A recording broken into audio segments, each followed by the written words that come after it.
मौर्य राजवंश प्राचीन भारत का एक शक्तिशाली राजवंश था।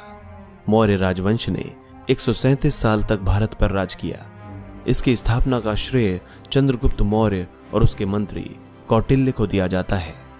यह साम्राज्य पूर्व में मगध राज्य में गंगा नदी के मैदानों से शुरू हुआ, जहां आज के बिहार और बंगाल स्थित है।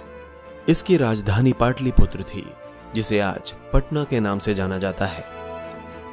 चंद्रगुप्त मौर्य ने 322 ईसा पूर्व में इस साम्राज्य की स्थापना की और तेजी से पश्चिम की तरफ अपने साम्राज्य का विस्तार किया। उसने कई छोटे छोटे क्षेत्रीय राज्यों के आपसी मतभेदों का फायदा उठाया, जो सिकंदर के आक्रमण के बाद पैदा हो गए थे। 316 ईसा पूर्व तक मौर्य वंश ने पूरे उत्तर पश्चिमी भारत पर अधिकार जमा लिया था और आगे चलकर चक्रवर्ती सम्राट अशोक के राज्य में मौर्य वंश का वृहद स्तर पर विस्तार हुआ। सम्राट अशोक के कारण ही मौर्य साम्राज्य सबसे महान एवं शक्तिशाली बनकर विश्व भर में प्रसिद्ध हुआ। मौर्य वंश में चंद्रगुप्त मौर्य, बिंदुसार, अशोक, कुणाल, दशरथ, संप्रति, शालिसुक, देववर्मन, शतधन्वन और बृहद्रथ नाम के महान राजा हुए। चंद्रगुप्त मौर्य और मौर्यों का मूल 325 ईसा पूर्व में उत्तर पश्चिमी भारत पर सिकंदर का शासन था। यह वो इलाका है जहां आज का संपूर्ण पाकिस्तान स्थित है। जब सिकंदर पंजाब पर चढ़ाई कर रहा था तो एक ब्राह्मण जिसका नाम चाणक्य था, मगध को साम्राज्य विस्तार के लिए प्रोत्साहित करने आया। चाणक्य को कौटिल्य के नाम से भी जाना जाता था। उनका वास्तविक नाम विष्णुगुप्त था। उस समय मगध एक शक्तिशाली राज्य के रूप में उभर रहा था, जो पड़ोसी राज्यों की आंखों में कांटे की तरह चुभ रहा था। उस समय मगध के सम्राट धनानंद ने चाणक्य को अपने दरबार से निकाल दिया था। उसने कहा कि तुम एक पंडित हो और अपनी चोटी का ही ध्यान रखो। युद्ध करना राजा का काम है, तुम सिर्फ भिक्षा मांगो। इस प्रकार उनको अपमानित कर नंदवंशी शासक धनानंद ने उनकी शिखा पकड़कर दरबार से बाहर निकलवा दिया था। तभी चाणक्य ने प्रतिज्ञा ली कि धनानंद को एक दिन सबक सिखाकर रहेंगे। कुछ विद्वानों का मानना है कि चंद्रगुप्त मौर्य की उत्पत्ति उनकी माता मूरा से मिली है। मूरा शब्द का संशोधित शब्द मौर्य है, यानी कि मूरा से ही मौर्य शब्द बना है। हालांकि इतिहास में यह पहली बार देखा गया कि माता के नाम से पुत्र का वंश चला हो। चंद्रगुप्त मौर्य एक शक्तिशाली शासक था। वह उसी गण प्रमुख का पुत्र था जो कि चंद्रगुप्त की बाल्यावस्था में ही एक योद्धा के रूप में मारा गया। चंद्रगुप्त में राजा बनने के स्वाभाविक गुण थे। इसी योग्यता को देखते हुए चाणक्य ने उसे अपना शिष्य बना लिया एवं एक सबल और सर्वश्रेष्ठ राष्ट्र की नींव डाली, जो आज तक एक आदर्श है। मगध पर विजय। इसके बाद चाणक्य ने भारत भर में जासूसों का एक जाल सा बिछा दिया, जिससे राजा के खिलाफ गद्दारी इत्यादि की गुप्त सूचना एकत्र की जा सके। उस समय यह एक अभूतपूर्व कदम था। पूरे राज्य में गुप्तचरों का जाल बिछाने के बाद उसने चंद्रगुप्त को यूनानी आक्रमणकारियों को मार भगाने के लिए तैयार किया। इस कार्य में उसे गुप्तचरों के विस्तृत जाल से बहुत मदद मिली। मगध के आक्रमण में चाणक्य ने मगध में गृह युद्ध को उकसाया। उसके गुप्तचरों ने नंद के अधिकारियों को रिश्वत देकर उन्हें अपने पक्ष में कर लिया। इसके बाद नंद ने अपना पद छोड़ दिया और चाणक्य को विजय श्री प्राप्त हुई। नंद को निर्वासित जीवन जीना पड़ा, जिसके बाद उसका क्या हुआ ये एक रहस्य है। आगे चलकर चंद्रगुप्त मौर्य ने जनता का विश्वास भी जीता और इसके साथ उसको सत्ता का अधिकार भी मिल गया। चंद्रगुप्त का साम्राज्य विस्तार। उस समय मगध भारत का सबसे शक्तिशाली राज्य था। मगध पर कब्जा होने के बाद चंद्रगुप्त सत्ता के केंद्र पर काबिज हो चुका था। चंद्रगुप्त ने पश्चिमी तथा दक्षिणी भारत पर विजय अभियान आरंभ कर दिया। इसकी जानकारी अप्रत्यक्ष साक्ष्यों से मिलती है।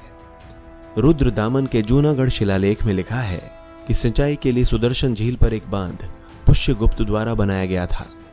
पुष्यगुप्त उस समय अशोक का प्रांतीय राज्यपाल था। उत्तर पश्चिमी भारत को यूनानी शासक से मुक्ति दिलाने के बाद उसका ध्यान दक्षिण की तरफ गया। चंद्रगुप्त ने सिकंदर के सेनापति सेल्यूकस को 305 ईसा पूर्व के आसपास हराया था। ग्रीक विवरण पर इस विजय का उल्लेख नहीं है, पर इतना कहा जाता है कि चंद्रगुप्त और सेल्यूकस के बीच एक संधि हुई थी, जिसके अनुसार सेल्यूकस ने कंधार, काबुल, हेरात और बलूचिस्तान के प्रदेश चंद्रगुप्त को दे दिए थे। इसके साथ ही चंद्रगुप्त ने 500 हाथी भेंट किए थे। यह भी कहा जाता है कि चंद्रगुप्त ने सेल्यूकस की बेटी कर्नालिया से विवाह कर लिया था। कर्नालिया को हिलना भी कहा जाता है। कहा जाता है कि यह पहला अंतर्राष्ट्रीय विवाह था। सेल्यूकस ने मेगास्थनीज को चंद्रगुप्त के दरबार में राजदूत के रूप में भेजा था। प्लूटार्क के अनुसार सेंड्रोकोटस यानी चंद्रगुप्त उस समय तक सिंहासन पर आसीन हो चुका था। उसने अपनी 6 लाख सैनिकों की विशाल सेना से संपूर्ण भारत पर विजय प्राप्त कर ली और अपने अधीन कर लिया। ये टिप्पणी थोड़ी अतिशयोक्ति ही कही जा सकती है, क्योंकि इतना ज्ञात है कि कावेरी नदी और इसके दक्षिण के क्षेत्रों में उस समय चोलों, पांड्यों, सत्यपुत्रों तथा केरल पुत्रों का शासन था। अशोक के शिलालेख कर्नाटक में चित्तल दुर्ग, येरागुडी तथा मास्की में पाए गए हैं। उसके शिलालिखित धर्मोपदेश प्रथम तथा त्रयोदश में उनके पड़ोसी चोल, पांड्य तथा अन्य राज्यों का वर्णन मिलता है। चूंकि ऐसी कोई जानकारी नहीं मिलती कि अशोक या उसके पिता बिंदुसार ने दक्षिण में कोई युद्ध लड़ा हो और उसमें विजय प्राप्त की हो, अतः ऐसा माना जाता है कि उन पर चंद्रगुप्त ने ही विजय प्राप्त की थी। बिंदुसार। चंद्रगुप्त के बाद उसका पुत्र बिंदुसार सत्तारूढ़ हुआ, पर उसके बारे में अधिक जानकारी प्राप्त नहीं है। दक्षिण की ओर साम्राज्य विस्तार का श्रेय आमतौर पर बिंदुसार को ही दिया जाता है, हालांकि उसके विजय अभियान का कोई साक्ष्य नहीं है। जैन परंपरा के अनुसार उसकी मां का नाम दुर्धर था और पुराणों में वर्णित बिंदुसार ने 25 वर्षों तक शासन किया था। उसे अमित्र घात यानी दुश्मनों का संहार करने वाला की उपाधि भी दी गई थी, जिसे यूनानी ग्रंथों में अमित्रोकेडीज का नाम दिया जाता है। बिंदुसार आजीवक धर्म को मानता था। उसने एक यूनानी शासक एंटियोकस प्रथम से सूखी अंजीर, मीठी शराब व एक दार्शनिक की मांग की थी। उसे अंजीर व शराब दी गई, किंतु दार्शनिक देने से इनकार कर दिया गया। चक्रवर्ती सम्राट अशोक। सम्राट अशोक भारत के ही नहीं बल्कि विश्व के इतिहास के सबसे महान शासकों में से एक हैं। साम्राज्य के विस्तार के अतिरिक्त प्रशासन तथा धार्मिक सहिष्णुता के क्षेत्र में उनका नाम अकबर जैसे महान शासकों के साथ लिया जाता है। हालांकि वे अकबर से बहुत शक्तिशाली एवं महान सम्राट रहे हैं। कई विद्वान तो सम्राट अशोक को विश्व इतिहास के सबसे सफलतम शासक भी मानते हैं। अपने राजकुमार के दिनों में उन्होंने उज्जैन तथा तक्षशिला के विद्रोहों को दबा दिया था, पर कलिंग की लड़ाई उनके जीवन में एक निर्णायक मोड़ साबित हुई। उनका मन युद्ध में नरसंहार से ग्लानि से भर गया। उन्होंने बौद्ध धर्म अपना लिया तथा उसके प्रचार के लिए बहुत कार्य किए। सम्राट अशोक को बौद्ध धर्म में उपगुप्त ने दीक्षित किया था।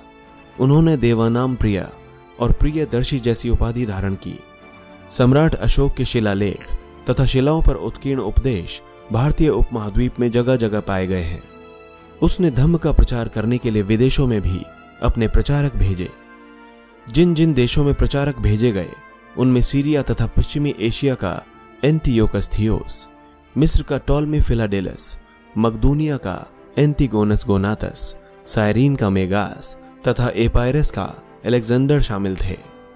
अपने पुत्र महेंद्र और एक बेटी को उन्होंने राजधानी पाटलिपुत्र से श्रीलंका जल मार्ग से रवाना किया।